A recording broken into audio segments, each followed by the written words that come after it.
Greetings. My name is Otis Williams III, and I am assistant professor here in the Department of Counseling at Bowie State University.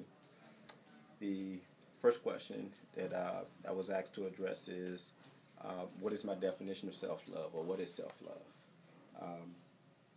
In my understanding of self-love, before we can love anyone else, well, actually, even before we can love ourselves, we must have or have love within a higher being. So to love your God, for those who follow the Christian belief system, or to love Allah, Alodum before we can love ourselves, we must have our understanding or love for something greater than ourselves. And for many people, because they do not have that spiritual background, and they begin to love themselves, for many people what they do is take on a superficial idea of love. In other words, they love the things that they have.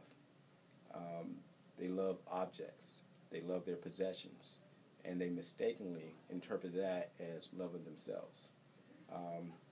We hear, let's say, black females talk about, this is just a generalization, about how they need to continue to get their hair done.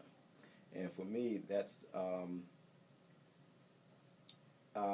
it brings on questions related to how does one feel when their hair is not done.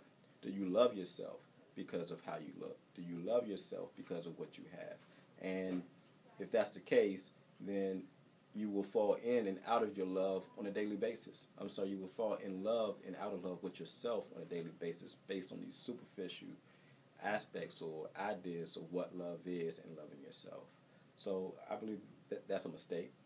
And when you have love in something greater than yourself, when you have love in God first, and you have trust in God first, then that pretty much sets the stage for one to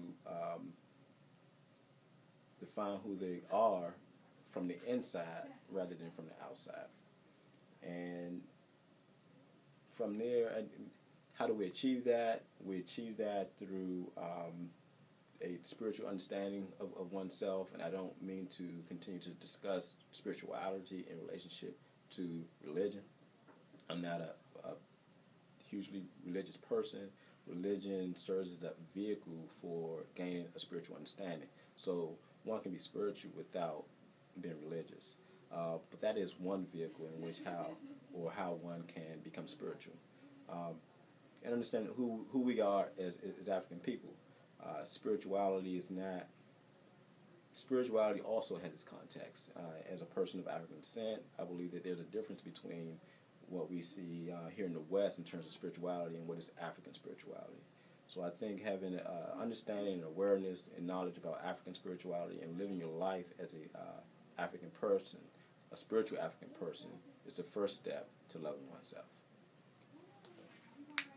Thank you. Loved. It is a learned love. And there is no one osmosis love, because I think from what that definition is, that's a part of being human.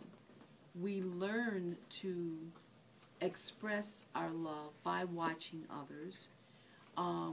We learn how to love by watching others. But I think that what the challenge is not so much only looking at others, but looking within yourself. The kid who, well, here's an example. The kids or the young people who sat there and watched in the 60s and 70s, and even the 80s, the wholesome families, the Donna Reeds, the Father Knows Best, the Huxtable family, sees that and says, oh, this is what a loving family is. There's a mom, there's a dad, and when the kids mess up, they get talked to, they're not hit. And therefore, that is what love is supposed to be. Now, that to me is not so much osmosis love as that is imitative love, something I picked up from something else. Osmosis love, from what I'm understanding, comes through actually day-to-day interaction with persons, to the point where the person watching actually becomes a part of that love that's going on, and then defines themselves by that. So the person, as I understood the example, who sits there and watches a soap opera day after day after day after day after day after day after day, and how love is handled there, begins to say, oh, that's how love is supposed to be in these circumstances, and actually makes that a part of their being. I think that when that happens, people lose sight of who they are, and they become confused. And that's a lot of the people who run around who really don't know what love is. So, osmosis love is not something I would advocate. I think you have to be careful of it, because you don't want that to define who you are. You have to look to yourself for what you think love is, and let the love grow. How do you avoid it?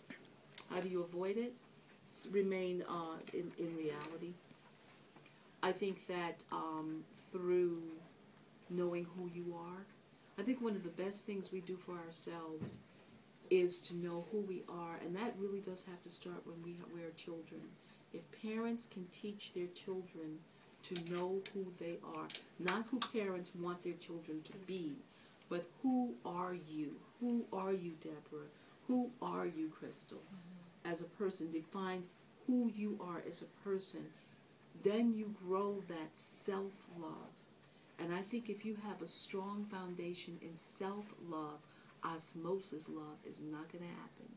Because you'll be able to say, that's them, but that's not me. Amen. Amen. Thank you, Dr. Mefford. You're welcome.